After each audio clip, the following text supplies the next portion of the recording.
Et salut tout le monde, c'est Anto, j'espère que vous avez la forme, la pêche et la banane. Aujourd'hui je vous retrouve dans une nouvelle vidéo puisqu'on m'a beaucoup demandé Anto, comment est-ce que tu fais tes vidéos tutoriels sur Logic Pro X? Eh bien j'ai testé beaucoup de choses et je pense que dans cette vidéo je vais vous montrer comment je fais tout ça. Je vais vous montrer mes astuces, je vais vous montrer l'envers du décor de la post-production de mes vidéos. Et puis si vous avez envie, vous aussi, de faire des vidéos tutoriels, je ne pourrai que vous encourager. Bon alors avant de commencer cette vidéo, je tiens déjà à vous montrer mon appareil photo. Mon appareil photo, c'est celui-ci. C'est le petit Sony ZV-1. Hop. Alors je suis pas le meilleur pour les appareils photo. En tout cas, celui-ci pour moi, il fait très bien le travail. L'image, elle est très bonne.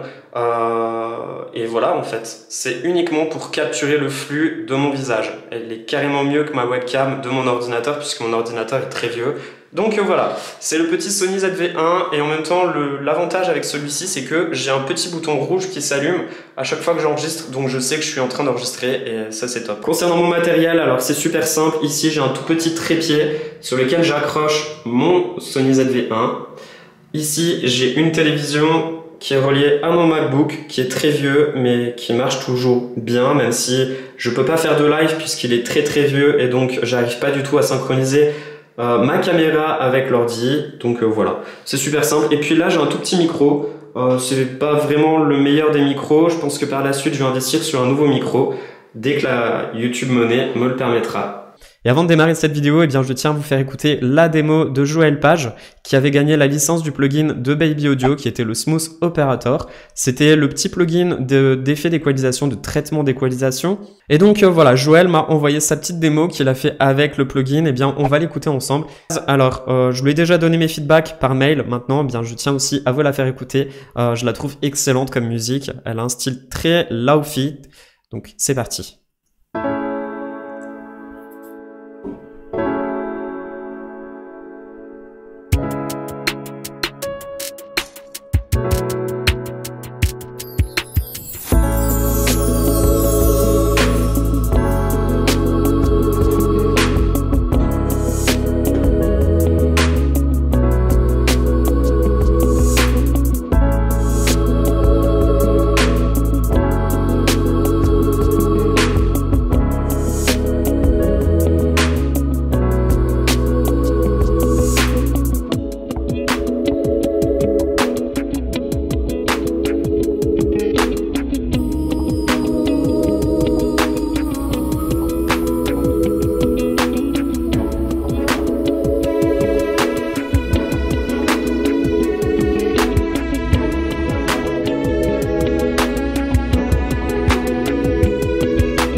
C'est excellent. Moi, j'aime beaucoup, en tout cas, cette musique. Elle est vraiment très bien. Alors, Joël, je t'ai déjà dit, les accords, je pense qu'ils sont un petit peu trop humanisés, c'est-à-dire qu'ils sont un petit peu trop décollés du niveau bas vers le niveau haut. Il faudrait juste les recentrer un petit peu.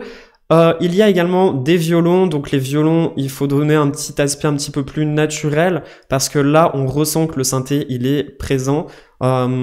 Donc juste les fondre un petit peu dans une reverb et puis mettre un petit effet un peu panoramique sur la droite et sur la gauche, paf.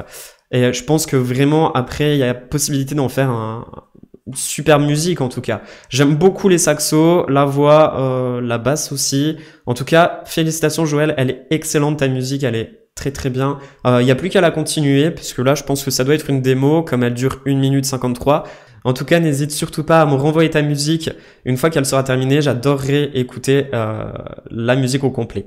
Allez, c'est parti pour la vidéo tutoriel. Go! La première chose que je fais dès que j'allume mon ordinateur, c'est d'ouvrir et de créer une nouvelle piste de sortie. Alors, vous voyez ici, j'ai créé, en appuyant sur le petit plus, hop, j'ai créé un périphérique à sortie multiple. Ensuite, eh bien, j'ai ouvert Soundflower. Soundflower, c'est un logiciel qui est disponible gratuitement. En fait, ça doit être un driver qui vous permet d'enregistrer le son interne de votre ordinateur. Ensuite, eh bien, j'ai mis sur sortie intégrée. Sortie intégrée, pourquoi? C'est tout simplement parce que lorsque je fais mes vidéos tutoriels, eh bien, il me faut un casque pour entendre mon retour et ce que j'enregistre en fait. Voilà.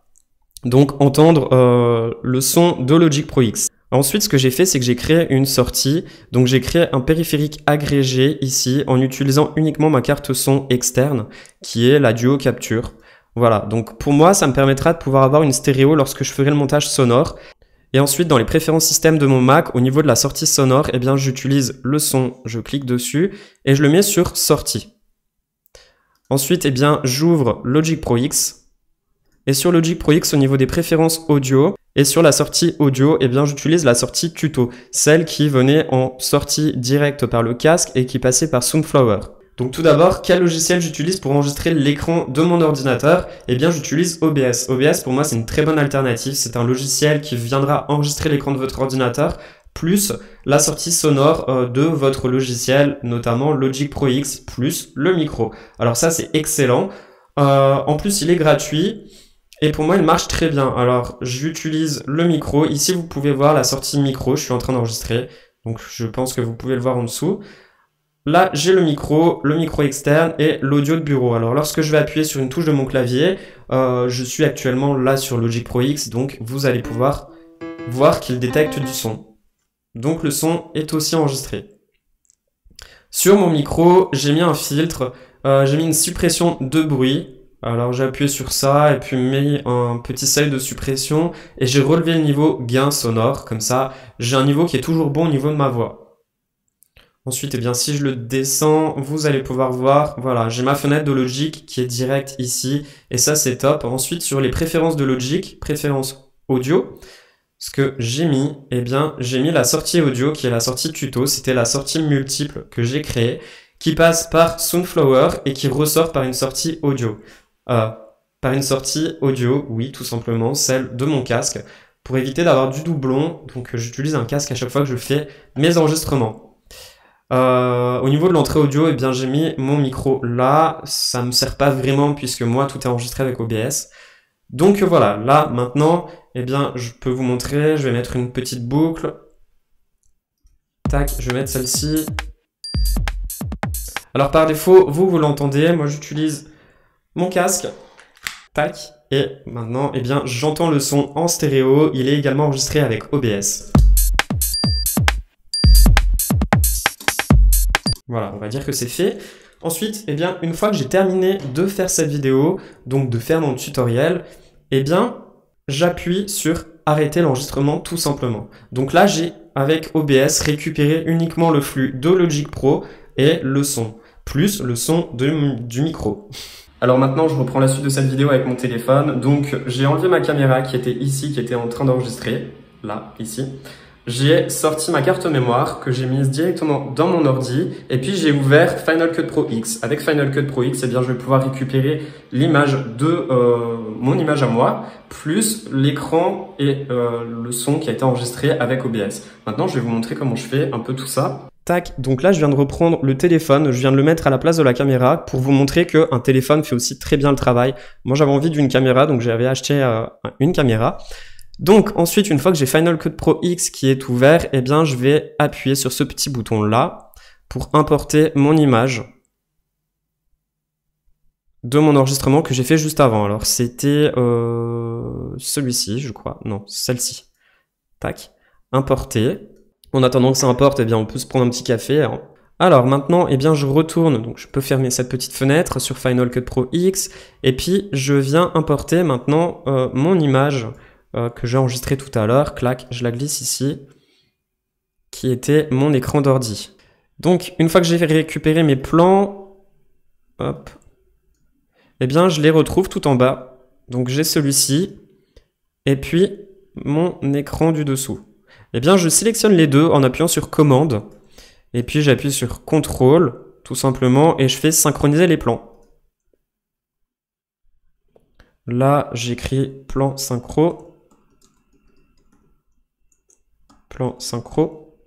Et en fait, il va me synchroniser les plans selon la caméra qui a enregistré mon son, donc ma voix, plus mon micro qui est ici. Je vais vous montrer juste en dessous. Ensuite, eh bien, je récupère le flux de plan synchro que je glisse dedans, direct, dans la timeline. Et je double-clique dessus.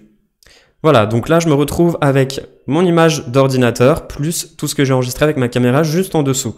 Alors, ce que je fais, c'est que l'image, mon image à moi, je la glisse au-dessus. Hop là. Voilà, comme ça, j'ai mon image à moi au-dessus. Et ensuite, sur mon image, eh bien, je peux la redimensionner. Alors, j'appuie sur ce petit bouton. Donc déjà, cette fenêtre d'à côté, j'en ai pas besoin. Celle-là aussi. Donc, j'appuie sur ce petit bouton. Et là, je redimensionne mon image. Enfin, ma photo. Clac. Comme ça, je peux la mettre, je peux la placer où je veux pendant le montage. Et ensuite, ce que je fais généralement, c'est que la qualité audio de ma caméra n'est pas la même que lorsque j'enregistre avec mon microphone qui a été enregistré avec OBS. Eh bien, ce que je fais, c'est que je diminue le son. Alors, je vais vous faire écouter. Celle-ci, je vais la mettre en mute. Clac. Et écoutez la différence. Ce que je fais lorsque j'ouvre mon ordinateur, que je l'allume, eh bien, c'est tout de suite d'aller créer un nouvel... Voilà, c'est tout simple. Donc, du coup, eh bien, je viens à resélectionner, réouvrir les deux plans. Et eh bien, le son de ma caméra, je le mets à 0. Enfin, je le diminue, je l'enlève, quoi, en fait. Les plans, ils sont synchronisés, donc là, ils sont vraiment bien. Ensuite, eh bien, je ressors de cette partie-là. Et puis, eh bien, tout est déjà synchronisé et j'ai tout en une fois. Donc après, eh bien, je me fixe, je regarde les bandes sonores. Donc ici, je fais des coupés-collés pour mettre uniquement les moments où je fais les bons passages. Parce que par exemple, lorsque je filme des vidéos, parfois je la refais 5 fois. Oui, 5 fois, 30 minutes x 5, ben forcément c'est une perte de temps aussi. Mais voilà, par moment, eh bien, je m'exprime pas bien, par moment je pars dans plein de choses, alors que la réponse, eh bien, elle est juste là et il n'y a pas besoin de faire après des gros montages. Donc voilà, je peux même peut-être vous montrer, il y a eu sur ce plan-là. Alors, la première chose que je fais déjà lorsque j'enregistre mon ordinateur, voilà, celle-ci, c'était une prise qui a été loupée, donc eh bien, je la supprime, et puis je reprends une autre.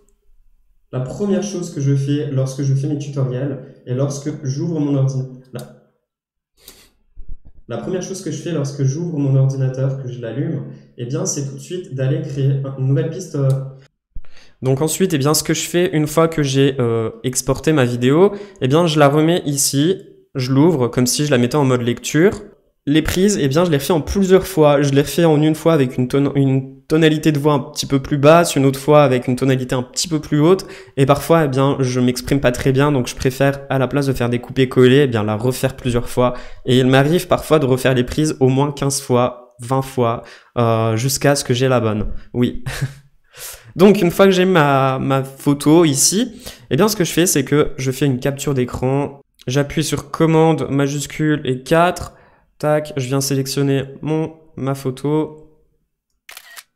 Donc ensuite, eh bien, qu'est-ce que je fais? Eh bien, je ressors la précédente miniature que j'ai fait pour ma précédente vidéo et je clique avec Pixelmator. Alors Pixelmator, c'est un logiciel un petit peu comme Photoshop, sauf qu'il est un petit peu moins complet, mais moi, je le trouve très bien. Certaines personnes utilisent Canva pour faire leur miniature. Moi, j'utilise Pixelmator, je sais pas pourquoi. Au début, j'ai commencé avec celui-ci. Donc, j'ai continué avec Pixelmator puisque j'ai pris de l'assurance et j'ai pu comprendre comment fonctionnait ce logiciel. Donc, voilà.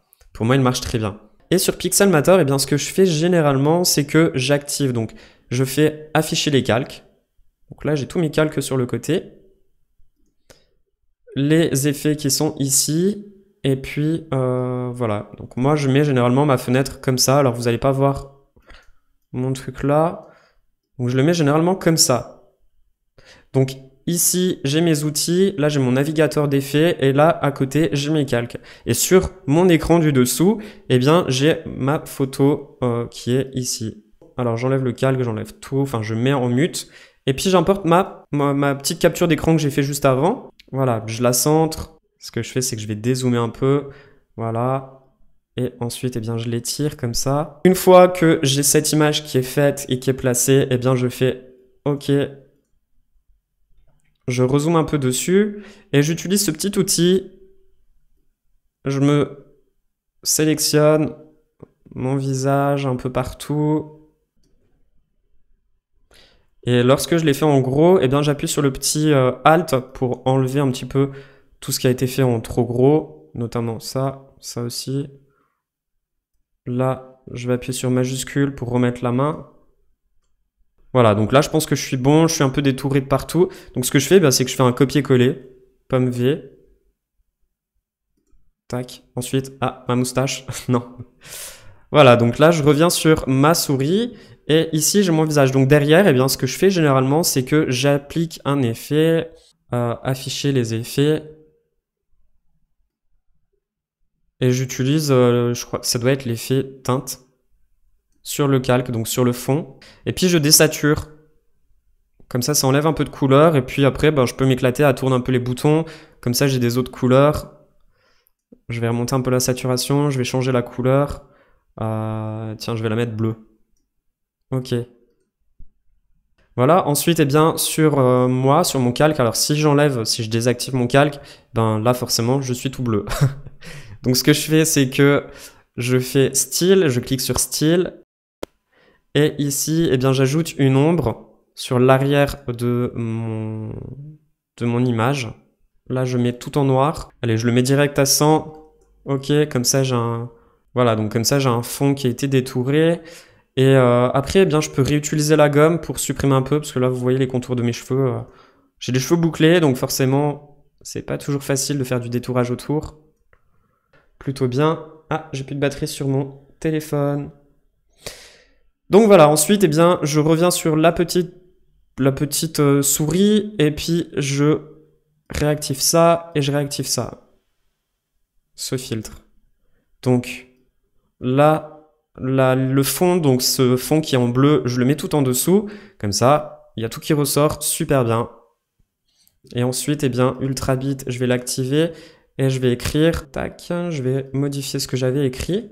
Voilà, donc après, eh bien, vraiment, je m'éclate sur les effets, je m'éclate sur la taille, je m'éclate sur plein de choses. Et... voilà, maintenant, si vous voulez le faire, n'hésitez surtout pas à le faire. Je vous ai montré toutes les astuces. Merci à vous d'avoir regardé cette vidéo. J'espère en tout cas qu'elle vous aura plu, qu'elle vous aura intéressé et surtout que vous allez faire vous aussi vos vidéos tutoriels. Ça m'intéressera de savoir et de voir en tout cas vos tutoriels. Je ne peux que vous encourager d'en faire. C'est beaucoup de travail, mais en tout cas, ça en vaut le coup et ça en vaut la peine lorsque vous avez des connaissances et des compétences que vous voulez montrer à du public. Eh bien, je vous retrouve la semaine prochaine dans une prochaine vidéo. C'était Anto. Ciao!